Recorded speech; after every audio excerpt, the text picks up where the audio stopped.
Hello, ഞാൻ നിങ്ങളുടെ അയന അമ്മു. അപ്പോൾ നമ്മുടെ ചാനലിൻ്റെ പുതിയൊരു കഥയിലേക്ക് പോയാലോ. ഒരു അടിപൊളി കഥ. പുതിയ കഥയല്ല, മറ്റേ ഷറഫുക്കയുടെ സജിതയുടെ കഥ കേൾക്കണ്ടേ?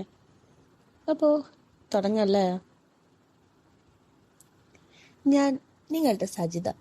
അമ്മയും ഞാനും ഷറഫുക്കുമേല 18 വർഷത്തെ കൂട്ടകളി ഇപ്പോഴും നിർബാധം തുടരുക തന്നെ. അതിനിടെ മോൻ ഗൾഫിൽ നിന്നും വന്നു, വിവാഹവും നടന്നു. രമേശേട്ടൻ്റെ കൂടെ ഗൾഫിൽ ജോലി ചെയ്യുന്ന സതീഷ് നായരുടെ മകൾ സ്നേഹ നായരാണ് വധു. 20 വയസ്സാണ്. നല്ല കിളുന്ത് പെണ്ണാട്ടോ. നല്ല സുന്ദരക്കുട്ടി, അത്യാവശ്യം എല്ലാം ഉണ്ട്, കുഴപ്പമില്ല. നല്ല സൈസ് ഉണ്ട്. ഞാൻ അതിൻ്റെ സൈസൊക്കെ ഒന്ന് നോക്കി കണ്ടുപിടിച്ചത് തന്നെ, അല്ലാതെ അവളുടെ അസമയം പിടിച്ച് നോക്കാനൊന്നും ഞാൻ പോയിട്ടൊന്നുമില്ല കേട്ടോ. അല്ല, ഈ 20കാരി പെണ്ണിനെ എങ്ങനെ ഇത്ര വലിയ ഇതൊക്കെ വന്നു? അധികം തടിച്ച് ശരിയൊരു പ്രകൃതമൊന്നും അല്ല. നല്ല ഫിറ്റ് ബോഡിയാണ്. പിന്നെ എങ്ങനെ ഇത്രയ്ക്കും വലുതായി? പെണ്ണിനേക്കാൾ മുന്നിലാണ് അത് നടക്കുക. അതാണെങ്കിൽ പുറകിൽ നിന്ന് വരുന്നതേ ഉണ്ടാവുകയുള്ളൂ. അത് ഇങ്ങനെ ആരോ നന്നായി പെരുമാറിയിട്ടുണ്ടെന്ന കാര്യത്തിൽ എനിക്ക് ഏതായാലും സംശയമൊന്നുമില്ല. അല്ലെങ്കിലും ഇത്രയും ചരക്കായ പെണ്ണിനെ കണ്ടാൽ ഏതൊരാളും ഒന്ന് കൊതിക്കൂലേ? അങ്ങനെ കൊതിച്ചേതോ ഒരുത്തൻ നല്ലതുപോലെ പണിതിട്ടുണ്ടെന്ന് മാത്രമല്ല, സ്ഥിരമായി പണിയിലുണ്ടെന്ന്. അല്ലാതെ ഇങ്ങനെ വളരാൻ ചാൻസ് ഇല്ലല്ലോ. പെണ്ണ് കാണാൻ ചടങ്ങിനെ പോയപ്പോഴേ എനിക്ക് അത് നല്ലോണം മനസ്സിലായതാണ്. പിന്നെ ഞങ്ങളും വലിയ ശീലാവതികളൊന്നും അല്ലല്ലോ. അതുകൊണ്ട് ഞാൻ കല്യാണത്തിന് എതിരൊന്നും പറഞ്ഞില്ല. കല്യാണ ദിവസം പെണ്ണിനെ കണ്ട് വായ്നോട്ടക്കാരുടെ കമന്റുകളും കേട്ടിരുന്നു. എന്തൊരു തടാ! ഓ, ചെക്കൻ്റെ ഭാഗ്യം, അവനെ കൊണ്ട് ഇത് എങ്ങനെ താങ്ങും?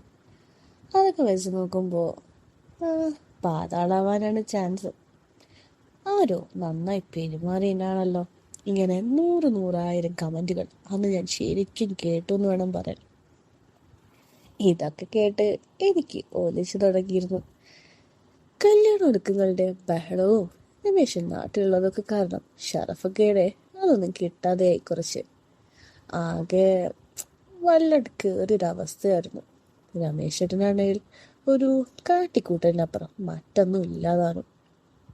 കല്യാണം കഴിഞ്ഞ് രമേശേട്ടൻ വേഗം തിരിച്ചുപോയി. അതേപോലെ തന്നെ സ്നേഹയുടെ അച്ഛൻ സതീഷ് നായരും തിരിച്ചുപോയി. സ്നേഹയുടെ വീട്ടിൽ പിന്നെയുള്ളത് അവളുടെ അമ്മ സുലോചന നായരും ഭർത്താവിൻ്റെ അച്ഛൻ മാധവൻ നായരുമാണ്. സുലോചനയ്ക്കാണെങ്കിൽ ഒരു 39 വയസ്സും മാധവൻ നായർക്കാണെങ്കിൽ ഒരു 65 വയസ്സൊക്കെ ഉണ്ട്. മാധവൻ അങ്കിളിൻ്റെ ഭാര്യയൊന്നുമില്ല.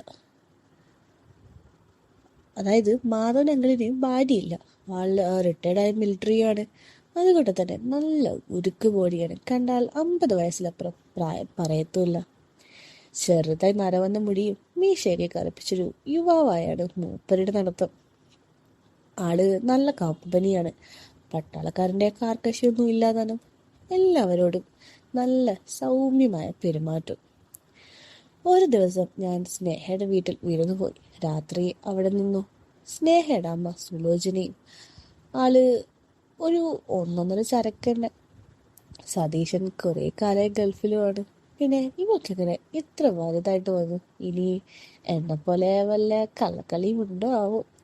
ഞാനൊന്ന് ചിന്തിച്ചു. കാലിലും കയ്യിലുമൊന്നും രോമൊന്നുമില്ല. ഒരു മിനുത്ത പ്രതലം.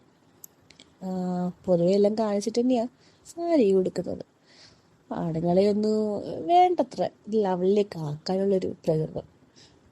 മാധവനങ്ങൾ ഇടയ്ക്കിടെ അവിടൊക്കെ നോക്കി വെള്ളം മുറക്കുന്നത് ഞാൻ ശ്രദ്ധിച്ചിട്ടുണ്ട്. അമ്മായിയപ്പനെ അതാക്കാൻ നടക്കുകയാണ് വരുമ്പോൾ. ഇടയ്ക്കൊക്കെ അയാളുടെ നോട്ടം അവൾ കാണുന്നുണ്ട്. എന്നിട്ടും ഒന്നും അറിയാത്ത പോലെ അതൊക്കെ കാണിച്ചൊക്കെ നിൽക്കുകയാണ്. എന്നെപ്പോലെ തന്നെ നല്ല ഇതുണ്ട് അവൾക്കൊന്ന്, എനിക്ക് മനസ്സിലായി. ഇടയ്ക്ക് അയാൾ എന്നെ നോക്കുന്നുണ്ട്. ആദ്യമൊക്കെ ഞാൻ മറച്ചു പിടിച്ചു. പിന്നെ സുലോചന കാണിച്ചു കൊടുക്കുന്നത് കണ്ടപ്പോൾ എനിക്കൊരു ചെറിയ ഇളക്കം തട്ടി. സാരി തിളപ്പ് കൊണ്ട് മറിച്ചിരുന്ന ആ വയറൊന്നൊക്കെ ഞാൻ പ്രദർശനത്തിനായി തന്നെ വെച്ചു. നായരങ്ങൾ നോക്കി വെള്ളം ഇറക്കാൻ തുടങ്ങി. എൻ്റേതിൽ നോക്കണോ സുലോചനയിൽ നോക്കണോ എന്ന കൺഫ്യൂഷനാണ് അയാൾക്കിപ്പോൾ. ഇടയ്ക്ക് അയാൾ എൻ്റേത് നോക്കുമ്പോൾ എൻ്റെ കണ്ണും അയാളുടെ കണ്ണൊന്ന് ഉടക്കി. ഞങ്ങൾ രണ്ടുപേരും പരസ്പരം ഒരു പുഞ്ചിരി കൈമാറി. അതിൽ നിന്നും അയാളുടെ നോട്ടം എനിക്ക് പ്രശ്നമല്ല എന്ന് അയാൾക്ക് മനസ്സിലായി. പിന്നെ അയാൾ ഇടയ്ക്കിടെ എന്നെ നോക്കാൻ തുടങ്ങി. ആള് നല്ല കോഴിയാണെന്ന് എനിക്ക് മനസ്സിലായി. ഞാൻ സാരി കുറച്ച് സൈഡിലേക്ക് മാറ്റി ബ്ലൗസിൽ പോയി നടക്കുന്നു കാണാൻ പാകത്തിൽ നിന്നങ്ങ് കൊഴുത്തു. അയാളുടെ അതിനിടയിൽ ഒരു മുഴുപ്പ് കൂടി വരുന്നത് ഞാൻ കണ്ടു. എനിക്ക് ചെറുതായിട്ടൊരു തരിപ്പൊക്കെ ഉണ്ടായി. ഓ, പട്ടാളക്കാരൻ്റെ കരുത്തെന്തായിരിക്കും എന്ന് ഓർത്ത് എനിക്കത് ഒഴിക്കാനും തുടങ്ങി. ഉറങ്ങാൻ സമയം. ഞാനും സുലോചനയും ഒരു റൂമിൽ കിടന്നു. നായരങ്ങൾ അടുത്ത റൂമിലും സ്നേഹയും മോനും മുകളിലെ റൂമിലും കിടന്നു. അങ്ങനെ ഞാനും സുലോചനയും സാരി മാറ്റി മാക്സി ധരിച്ചു. രണ്ടുപേരും പരസ്പരം കണ്ടുകൊണ്ട് തന്നെയാണ് ഡ്രസ്സ് മാറിയത്. അങ്ങനെ സാരിയും ബ്ലൗസൊക്കെ വെച്ചെന്നെ കണ്ട് സുലു എന്തോ കണ്ണെടുക്കാതെ നോക്കി നിന്നു. ഞാനും അവളെയും അങ്ങനെ തന്നെ. അങ്ങനെ നല്ല വലിപ്പമുണ്ടല്ലോ ചേച്ചി, രമേശേട്ടൻ നല്ല ഇതൊക്കെ ആണെന്ന് തോന്നല്ലോ, സുലു പറഞ്ഞു. അവിടെ സതീഷിന് മോശക്കാരനല്ലെന്ന് തോന്നല്ലോ, ഞാനും മറുപടി പറഞ്ഞു. അങ്ങനെ ഒക്കെ ഡ്രസ്സൊക്കെ മാറി. അതിനിടയിൽ ഫുള്ളും ഞങ്ങളിങ്ങനെ അങ്ങോട്ടും ഇങ്ങോട്ടും കണ്ടുല്ലോ. എന്താ ചേച്ചി ഇങ്ങനെ നോക്കി വെള്ളം മറക്കല്ലേ, എന്നെ നോട്ടം കണ്ട് സുലു ചിരിച്ചുകൊണ്ട് പറഞ്ഞു. ഞാനൊന്ന് നാണിച്ചു. പിന്നെ അതൊക്കെ ഇങ്ങനെ കണ്ടപ്പോൾ എന്തോ അവളെ കണ്ടൊരു 25-കാരിയെ തോന്നുകയുള്ളൂ. മകളെ കെട്ടിച്ചു വിടുന്നത് നല്ലതാണ് എന്നൊന്നും പറയില്ല. ചെക്കനെ നോക്കാൻ ബ്രോക്കറെ ഏൽപ്പിക്കണമെന്നല്ലോ സുലോചനെ. ഇപ്പോൾ നിന്നെ കണ്ടാൽ മോളെ കെട്ടിച്ചേച്ച് തള്ളയാന്നൊന്നും പറയില്ല. ഈ കോലത്തിൽ നിന്നെ കണ്ടാൽ കെട്ടാൻ ചെക്കന്മാർ ക്യൂ നിൽക്കും. ഞാനെന്തോ അവളെ ഒന്ന് പൊക്കി പറഞ്ഞു. സുലോചന, ചേച്ചി ഈ മാക്സി ഇട്ട് കിടന്നിട്ടാ ഇനി എഴുന്നേറ്റ് വാ, എന്നിട്ട് ഇതൊന്ന് ഇട്ട് നോക്ക്, എത്ര വയസ്സ് തോന്നിക്കുന്നു, നമുക്ക് നോക്കാലോ. അതും പറഞ്ഞ് അവള് അതിങ്ങനെ താക്കി. ഒരു ഉടുപ്പില്ലാതെ അതൊക്കെ കാണിച്ച് എൻ്റെ മുന്നിൽ ഇങ്ങനെ നിൽക്കുകയാണ്. അവൾ എന്നെ എഴുന്നേപ്പിച്ചു, മാക്സി ഊരിയെടുത്തു. എന്നിട്ട് എന്നെ ഒന്ന് പൂർണ്ണമായിട്ട് നിർത്തി. എനിക്കെന്തോ അവളോട് അസൂയ തോന്നി.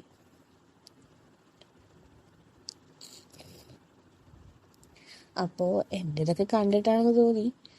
സുലോചനോട് ചോദിച്ചു, രമേശേട്ടൻ ഇങ്ങനെ കാടൊക്കെയാണോ ഇഷ്ടം? ഞാൻ പറഞ്ഞു, അതിൻ്റെ കാര്യം പറയാത്തതാണല്ലേ. അപ്പോൾ സുലോചന പറഞ്ഞു, അത് ഈ ആണുങ്ങളൊക്കെ അങ്ങനെ ചേച്ചി, ഒരു ടൈം കഴിഞ്ഞാൽ പിന്നെ അവർക്ക് ഭാര്യ വരെ പരിഗണന ഉണ്ടാവില്ല. ഞാൻ, സതീശനും അങ്ങനെയൊക്കെ തന്നെയാണോ? അത് പറയാത്ത നല്ലത് എന്ന് സുലോചന മറുപടി നൽകി. ഇതിനിടയിൽ അവൾ അവിടെ ഇങ്ങനെ തടവിക്കൊണ്ടിരിക്കുക കേട്ടോ. എനിക്ക് നന്നായി ഒലിക്കുന്നുണ്ട്. അപ്പോൾ സുലോചന എന്നോട് പറഞ്ഞു, നല്ല ഒലിപ്പാണല്ലോ ഡിഡി നിനക്ക്. സ്വന്തം മകളുടെ ഭർത്താവിൻ്റെ അമ്മയാണ് എടീന്ന് വിളിക്കുന്നത്. അവിടെ ആണെങ്കിൽ അത് ഇടുന്നിടത്താൻ നാണമില്ലാത്ത മോൾ. ഇവളുടെ ഓരോ പ്രവൃത്തികളിൽ ഞാനിങ്ങനെ ശബ്ദം ഉണ്ടാക്കാൻ തുടങ്ങി. അവളാണെങ്കിൽ സുഖം ഉണ്ടാടി മോളെ, നിനക്ക് മകളുടെ അമ്മയെ ഇതാക്കി വിളിക്കുന്നു, ചീത്ത പറയുക. അങ്ങനെ സജിതയുടെയും സുജാതയുടെയും സുലോചനയുടെയും കലാപരിപാടികൾ അവിടെ തുടങ്ങും. അമ്മായിയമ്മയ്ക്കും ഇതിനൊരു പങ്കുണ്ടെന്ന് അവരുടെ സംസാരത്തിനിടയിൽ അവൾ പറഞ്ഞു. അങ്ങനെ അവരുടെ സംസാരത്തിനിടയിൽ രണ്ടുപേരും വേറെ വേറെ പല കലാപരിപാടികൾക്കും പോകുന്നുണ്ടെന്നും മോൾക്കും അത് പങ്കുണ്ടെന്നും മോള് ഭയങ്കര VIP കലാപരിപാടികളാണെന്നും അങ്ങോട്ടും ഇങ്ങോട്ടും സംസാരത്തിനിടയിൽ പറയുകയുണ്ടായി. അങ്ങനെ വളരെ സത്യശീലവതികളൊന്നുമല്ല അവരെല്ലാവരും. അങ്ങോട്ടും ഇങ്ങോട്ടും നല്ല പറഞ്ഞ് മനസ്സിലായി. അങ്ങനെ രമേശിനെയും പേടിച്ച് അവൻ കാണാതെ വേണ്ട നിനക്ക് അതിനൊക്കെ പോവാനെന്ന് സുലോചന ചോദിക്കേണ്ടായി. സതീശിന്റെ മുന്നിൽ വെച്ച് നീ അത് ഇതാക്കോ? ഇല്ലല്ലോ. അതുപോലെ തന്നെ ഇതൊന്നും അവളും മറുപടി നൽകി. അപ്പോൾ നല്ല ഇതുണ്ടല്ലേ എന്ന് സുലോചന ചോദിച്ചു. സംഭവം എന്താ പറയാച്ചാ, ആ ഷറഫൊക്കെയായിട്ടുള്ള കാര്യമൊക്കെ ചെറുതായിട്ടൊന്ന് സുലോചനയോട് പറയുകയാണ്. പക്ഷേ രമേശേട്ടന് പ്രത്യേകിച്ച് കഴിവൊന്നുമില്ലെന്ന് സുലോചനയ്ക്ക് കണ്ടപ്പോൾ തന്നെ മനസ്സിലായിരുന്നു. നീയോ അമ്മയൊക്കെ ഭയങ്കര പല സംഭവങ്ങളാണെന്നും കണ്ടപ്പോൾ തന്നെ മനസ്സിലായിരുന്നു സുലോചന സജിതയോട് പറഞ്ഞു. അപ്പോൾ സജിതയും തിരിച്ച് മറുപടി പറഞ്ഞു, മോളെ കണ്ടപ്പോൾ തന്നെ എനിക്കും മനസ്സിലായി എന്നൊക്കെ പറഞ്ഞിട്ട്.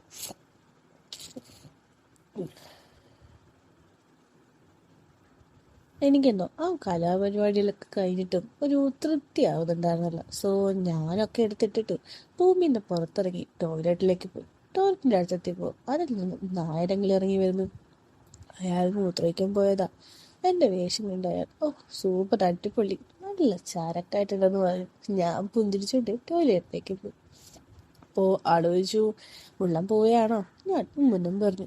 കമ്പനിക്ക് ആള് വേണമെന്നു ചോദിച്ചു. ഞാൻ പറഞ്ഞു, പോട കിളവാ എന്നും പറഞ്ഞു. നേരെങ്കിലും അടങ്ങി. കിളവാന്നോ? നീ എന്താടി? ഞാനാ വിചാരിച്ചേ എന്നൊരു ചീത്തയും പറഞ്ഞു. ഇതെന്ന് ചോദിച്ചാൽ എൻ്റെ ടീഷർട്ടിൻ്റെ കോളർ കയറി പിടിച്ചു. ഞാനൊന്ന് പേടിച്ച് വിറച്ചിട്ടോ. ആളെന്നോട് നിനക്ക് അത് ഒഴിക്കണമെന്ന് ചോദിച്ചു.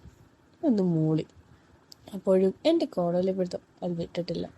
മറ്റേ കൈകൊണ്ട് അയാളെൻ്റെ ട്രൗസർ നയിച്ച് അവിടെ നിന്ന് തടവി. ഇതെന്താടി ആഫ്രിക്കൻ വനോ എന്ന് ചോദിച്ച് അളഞ്ഞു ചെറുതായിട്ടൊന്ന് കളിയാക്കി.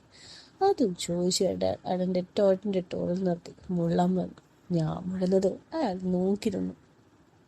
കഴുകാനൊന്നും സമ്മതിക്കാതെ അയാൾ എന്നെ അയാളുടെ റൂമിലേക്ക് കൊണ്ടുപോയി. ഞാൻ, എന്താടി മോളെ നീ വിചാരിച്ചത്? ആരാടി കളവൻ എന്നും ചോദിച്ചു. അപ്പോൾ ഞാൻ, സോറി ഞാൻ തമാശ പറഞ്ഞതാ.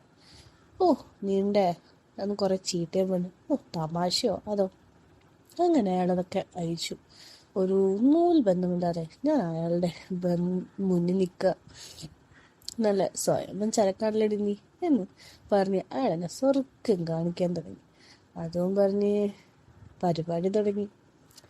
നല്ല ഉശിരൻ സാധനം തന്നെ. പിന്നെ അടുത്ത കലാപരിപാടികൾ ഒന്ന് കണ്ണടിച്ചെന്ന് ആലോചിച്ച് നോക്കിക്കോട്ടോ. അപ്പോൾ ഞാൻ ചോദിച്ചു, സുരോചന കണ്ട പ്രശ്നമായില്ലേ? അതെന്തിനാ ചോദിച്ചെന്ന് വെച്ചാൽ അതിൻ്റെ പരിപാടികളൊക്കെ കഴിഞ്ഞ് ഇറങ്ങാൻ പോയപ്പോൾ ഇവിടെ കിടന്നാൽ മതി ആള് പറയുകയുണ്ടായി. അപ്പോൾ അതിനുള്ള മറുപടി ആയിരുന്നു കേട്ടോ.